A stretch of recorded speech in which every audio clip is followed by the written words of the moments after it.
오늘 우리에게 주신 하나님의 말씀은 야고보서 1장 19절에서 21절 말씀입니다. 내 사랑하는 형제들아, 너희가 알지니 사람마다 듣기는 속히 하고 말하기는 더디하며 성내기도 더디하라. 사람이 성내는 것이 하나님의 의를 이루지 못함이라. 그러므로 모든 더러운 것과 넘치는 악을 내버리고 너희 영혼을 능히 구원할 바 마음에 심어진 말씀을 온유함으로 받으라. 오늘 이 말씀에 많은 은혜 받으시기 바랍니다. 부드럽다라는 말은 우리말로 어떤 뜻을 갖고 있나요? 중요한 뜻이 한 3가지 정도 있는 것을 제가 살펴보게 됐습니다. 첫째는 이제 여러분들 손을 한번 만져보시면 좋은데요.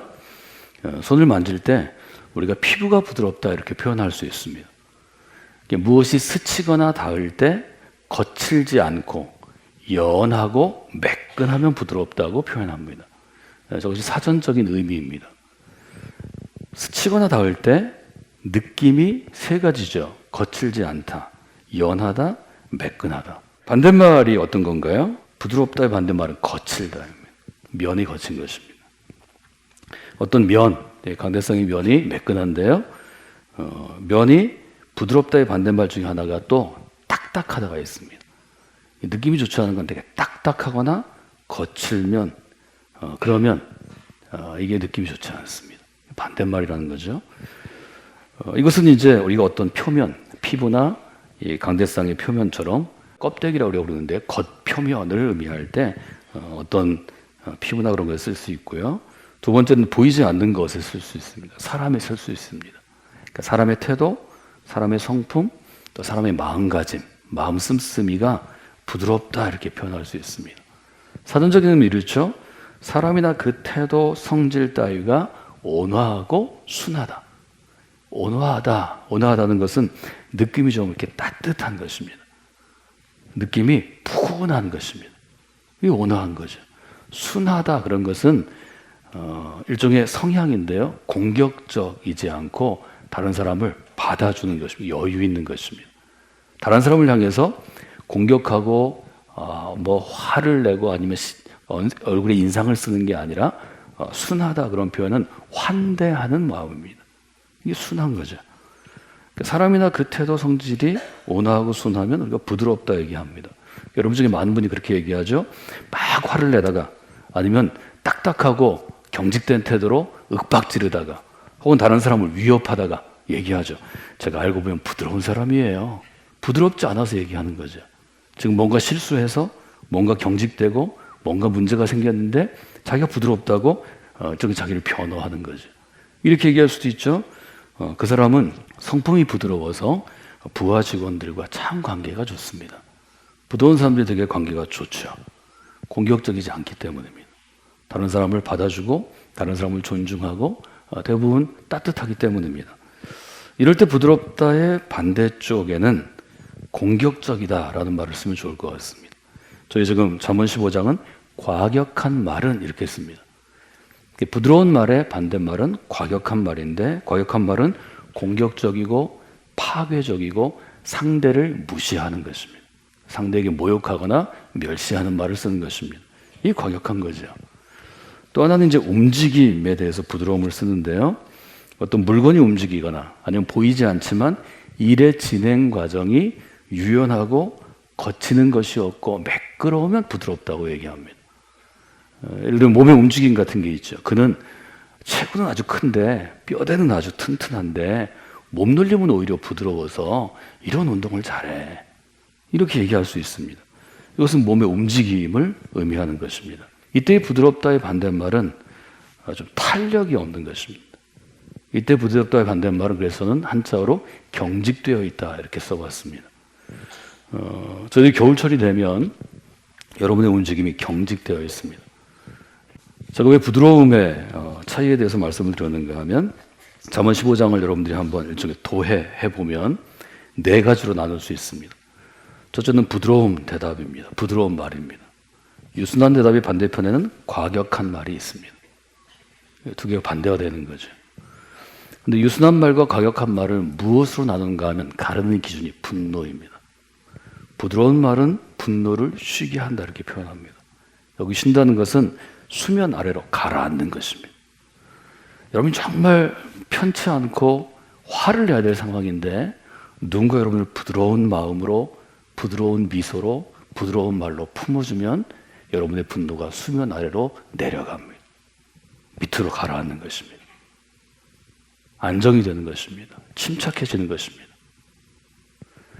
그런데 누군가 여러분이 기분 좋은데 옆을 툭툭 치면서 폭력적으로, 거칠고 공격적으로 상처를 주면서 협박하면서 과격하게 대하면, 부드러움의 반대말로 대하면 이것이 분노가 수면 위로 올라옵니다. 격동케 한다 이렇게 되어 있습니다. 격동케 하는 것은 방향성 위입니다.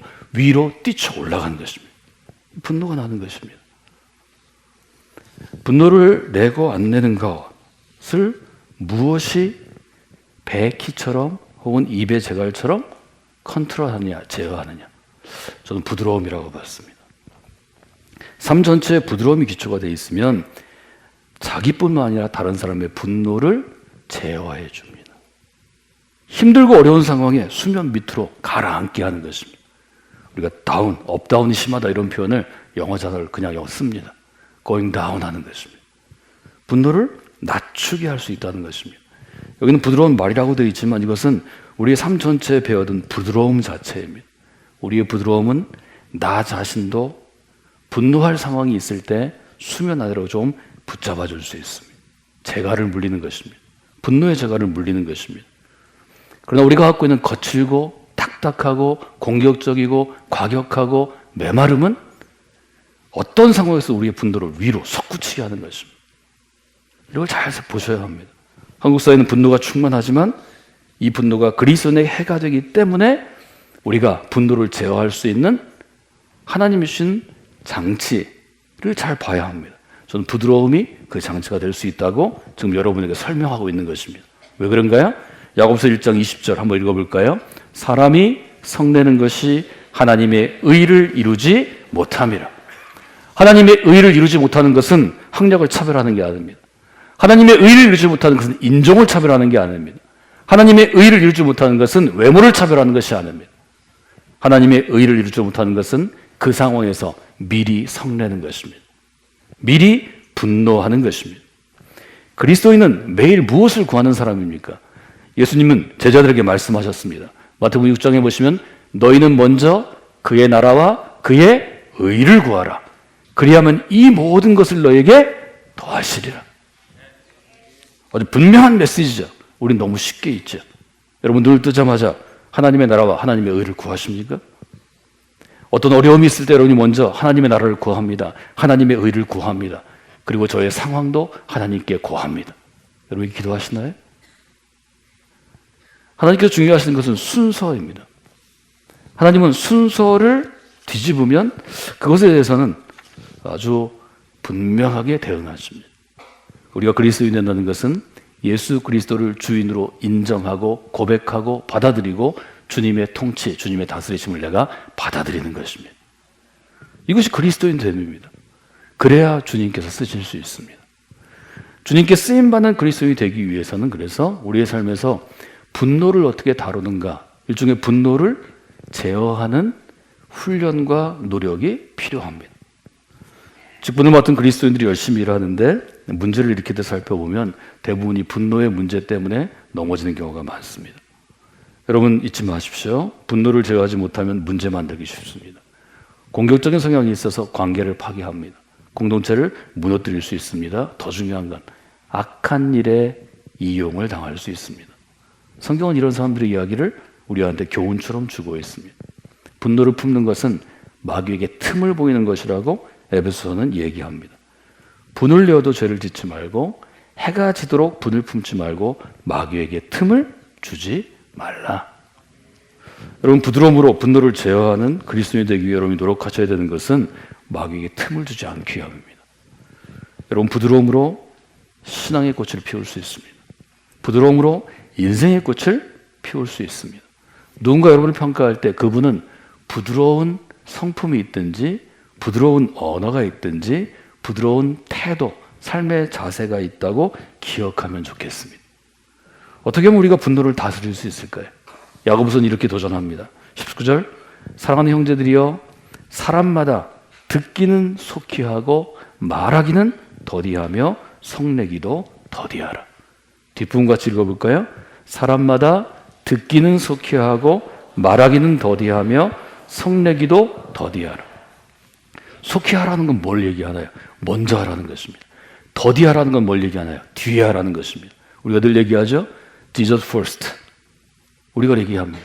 God first. Church first. 주님 먼저, 하나님 먼저, 교회 공동체 먼저를 얘기하는 건 속히 하라는 것입니다. 다른 것보다 먼저 하라는 것입니다. 듣기는 속히 하라고 왜 권했나요? 우리가 상대편하고 얘기할 때 어떤 문제가 있나요? 우리가 대화에 섰던 이유는 어떤 것인가요? 우리가 대화할 때 문제가 생기는 이유는 뭔가요? 상대편이 지금 얘기합니다. 내 앞에서 내 배우자가 얘기합니다. 근데 모든 사람은 상대편이 얘기할 때 뭘 생각하냐면 이 사람 얘기에 답변할 준비를 합니다. 그러니까 얘기할 때 나는 뭐 해요? 답변을 생각합니다. 얘기가 끝났습니다. 5분 동안 얘기했습니다.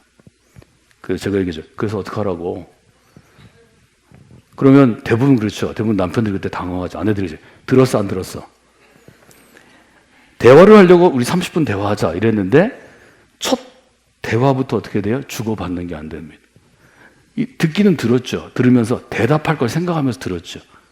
그러니까 대답할 걸 생각하면서 들으니까 디테일을 놓치게 됩니다. 느낌을 놓치게 됩니다. 사람이 대화할 때는 대화의 내용이 중요한 게 아니라 대화하는 마음의 상태가 중요합니다. 무슨 말을 하면서 대화의 내용을 메모하는 것도 중요하지만 그 말을 하게 된 배경이 더 중요하죠. 그럼 우리가 대화에 집중할 수 있는데 말에 집중하지 않고 그 다음 내가 할 말을 생각하고 있다가 상대편 이야기를 놓치는 경우가 대부분입니다. 하나님과의 관계도 마찬가지입니다. 하나님과의 관계도 여러분이 늘 그렇게 찬양하잖아요. 주님 말씀하시면 제가 듣겠습니다. 하나님이 얘기하실 때 여러분 생각합니다. 그리고 하나님 말씀 안 듣고 여러분 얘기하고 이러면 대화가 되지 않습니다. 나 자신과도 그렇습니다. 나 자신에게도 나 자신이 하고 싶은 얘기를 먼저 들어야 합니다. 그리고 나하고 얘기해야 합니다. 상대편이 있을 때도 마찬가지입니다. 성경은 그래서 하나님과의 관계도 이렇게 얘기합니다. 신명기 27장에 보시면 이스라엘아 잠잠하여 들으라. 대화를 할 때 제일 중요한 것은 상대편이 얘기할 때 그 말에 좀 집중하는 것인데 집중하는 좋은 방법이 잠잠하는 것입니다. 나는 입도 닫고 생각도 닫고 그 얘기만 집중하는 것입니다. 또 이렇게 되어 있죠. 오늘 내가 내 하나님 여호와의 백성이 되었으니 그런즉 내 하나님 여호와의 말씀을 청종하여 내가 오늘 내게 명령하는 명령과 규례를 행할지니라. 또 좋은 단어가 청종하여입니다. 듣기는 속히 하고 말하기를 더디하라는 것은 상대편 얘기할 때 잠잠히 듣는 것입니다.